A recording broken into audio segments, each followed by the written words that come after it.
यमुनानगर में पुलिस के सुरक्षा के दावों पर लगातार सवालिया निशान खड़े होते नजर आ रहे हैं। पुलिस ने शहर में बढ़ती आपराधिक घटनाओं को रोकने के लिए जगह जगह नाके भी लगाए हैं और तो और गश्त भी बढ़ा दी है, लेकिन फिर भी शातिर बदमाशों पर पुलिस का कोई खौफ नजर नहीं आ रहा। बुधवार रात यमुनानगर में बदमाशों ने बंदूक की नोक पर लूट की बड़ी वारदात को अंजाम दिया। ये घटना तब हुई जब एक युवक बैंक के एटीएम में कैश जमा करवाने के लिए गया।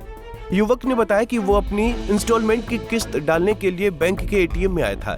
जैसे ही पैसे कैश मशीन में जमा करने लगा, इतने में नकाबपोश बदमाश बहाने से एटीएम में दाखिल हुए और बंदूक की नोक पर युवक से 16,000 रुपए कैश, मोबाइल और पर्स लूटकर फरार हो गए।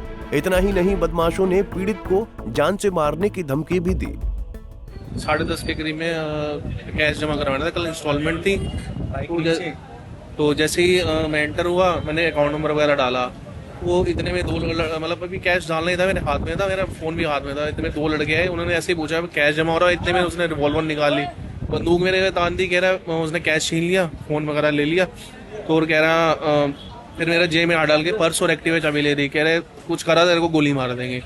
मेरे कहा फोन पैसे ले जा, फोन तो दे जा। कह रहा नहीं, कह रहा तूने बाहर नहीं आना। बस वो जैसे मतलब वो बंद करके बाहर चले गए। कह रहे तेरा फोन मिल जाएगा, तूने बाहर नहीं आना। मैं फिर एक 2 मिनट बाद बाहर आया हूँ। मैंने किसी से लेके फोन करा, घर पे बुलाया भाई और को, सबसे घर से बुलाया। तो इतने में उन्होंने आगे देखा फोन वगैरह तो मिल गया, लेकिन पैसे और मेरा पर्स लेके चले गया। 16,000 रुपए थे। हार्दिक, क्या कुछ कहना चाहेंगे? इस तरीके से सरेआम घटनाएं हो जाती हैं, कहीं ना कहीं सवालिया निशान खड़े होते हैं प्रशासन सुरक्षा। सब ये देखो ना, मतलब इतने नाके भी लग रहे हैं, फिर भी ऐसी वारदात हो रही ना। यहाँ पर कोई गार्ड भी नहीं था उस टाइम पर। अगर गार्ड होता तो शायद कुछ हो सकता था। मतलब बेखौफ घूम रहे हैं रिवॉल्वर के ऊपर। जान के वो तो ये कह रहा था तेरे को गोली मार देंगे। सीधा उसने ये कहा है, मेरे को सामान दे दे, तेरे को गोली मार देंगे।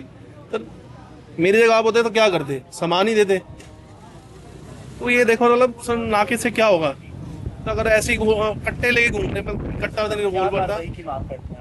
सर पैसे मिल रहे सर, मेरी कल इंस्टॉलमेंट लग रही थी, इंस्टॉलमेंट भी पास होगी, पैसे भी परिवार से आप बिल्कुल क्या काम करते हैं? मैं बिजनेस है वैसे सर, लेकिन कितने बजे आए थे आप यहाँ पर? 10:30 बजे। और कितने बजे घटना हुई? मतलब जैसे एंटर ही हुआ, एंटर होते सारे मतलब मेरे ख्याल से वो पीछे ही होंगे।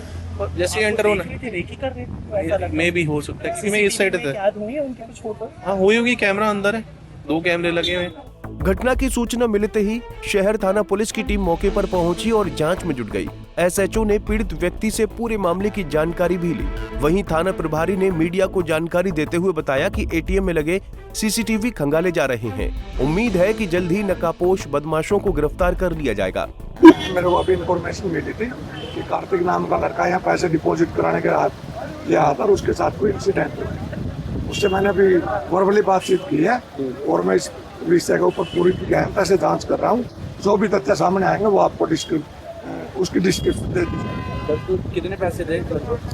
उससे वर्बली हुई, अभी मैं उससे डिस्कस कर रहा हूँ और पूरे फैक्ट्स जान के जो भी डिस्क्रिप्शन आएगी वो आपको दे दी जाएगी। बहरहाल सवाल ये है कि शहर में बदमाशों के हौसले इतने कैसे बढ़ गए? क्या पुलिस की सुरक्षा व्यवस्था में कोई कमी है या फिर बदमाश ही इतने शातिर हो गए हैं कि उन्हें ना तो कानून का कोई खौफ है, न ही पुलिस से पकड़े जाने का डर। यमुनानगर से सुरेंद्र मेहता, पंजाब केसरी टीवी। हमसे जुड़े रहने के लिए हमारे YouTube चैनल को सब्सक्राइब करें और नई वीडियो की नोटिफिकेशन के लिए बेल आइकॉन को दबाएं। अगर आप ये वीडियो Facebook पर देख रहे हैं तो लाइक जरूर करें और ज्यादा से ज्यादा शेयर करें। धन्यवाद।